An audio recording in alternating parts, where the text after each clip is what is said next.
you go to websites like CoinMarket or whatever, you will see that there are a lot of cryptocurrency out there. Nobody can say how many actually. It can be 400 or 500. We just don't know.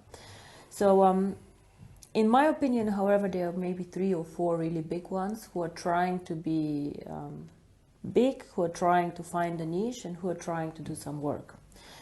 Bitcoin for sure is one of the big ones. It is the most liquid cryptocurrency out there. Most people who speak about cryptocurrency trade this coin or do things with this coin. Still, the transaction value is very, very low. So if you look at it, it's probably 3 to 4% of the coins who get transacted per day. And a lot of these transactions are internal transactions. It means I put from my account to another of mine account, just for safety reasons, coins. We have Litecoin. Litecoin is a big coin. It is probably the number 2 out there, but nobody actually uses it, even not in transactions. So what happens is I see new coins coming mainly from the IT sector popping up, and most of these coins are done because somebody finds out something interesting in the code. So they code something where you can do something on the blockchain or new usages of the blockchain. Ethereum, for example, it's actually not a real cryptocurrency. What they try to do is they try to provide a blockchain where other people can use. So I think there's still no coin out there which is targeting the mass market. And I believe this is the case because the community of cryptocurrency is a bit arrogant. Yeah?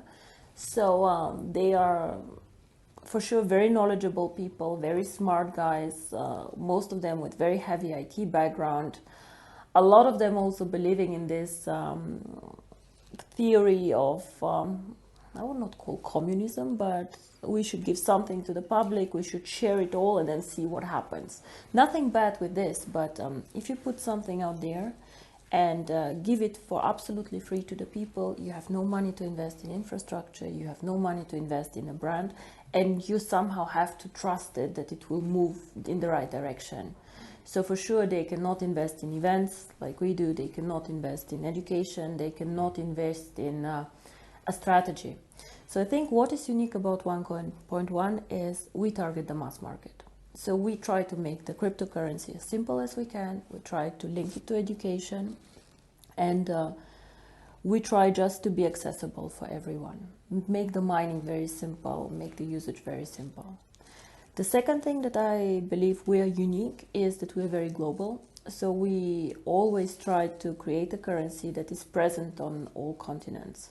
It is not an easy task because sometimes it is much easier to be on one continent. For example, Europe, where people are very sophisticated, where they understand this, or China, where people also like a lot of digital currencies.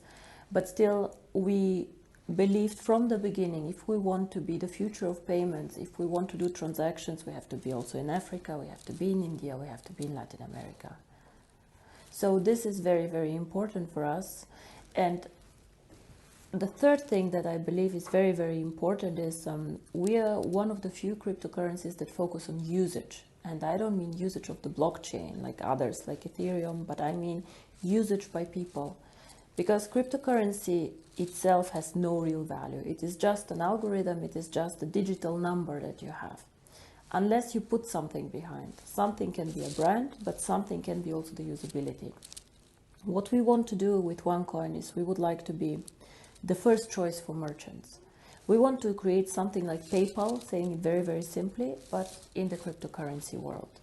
And we all know how simple PayPal goes. You just press a button and you send from A to B money. For the merchant, it's quite expensive, but it's very simple. You know, you join a big network and you just can take money in from all over the world. I can send money to Australia today if I decide to, and it's very, very simple. So for us, this is also why we did the changes on the blockchain. We decided to make it a very fast blockchain, so it runs every minute.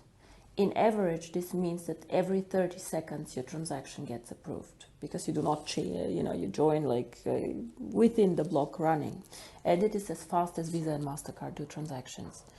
I believe that this is also something very, very unique. I have not seen any cryptocurrency focusing the strategy on merchants. Most of them are speculator currencies, and whenever you have high volatility, it means the price going up and down very, very quickly and fast. It is bad for you as a merchant. Why? Because you want to take the money that you want. You want to sell a service for €100. So you would like tomorrow to have the €100 too, and not to have €90, 110. Of course, you're happy if you have the 110, but it can go both ways. So as a merchant, you want to be sure you will receive what you advertised as a price, and this happens only if the cryptocurrency does not move too fast, too much.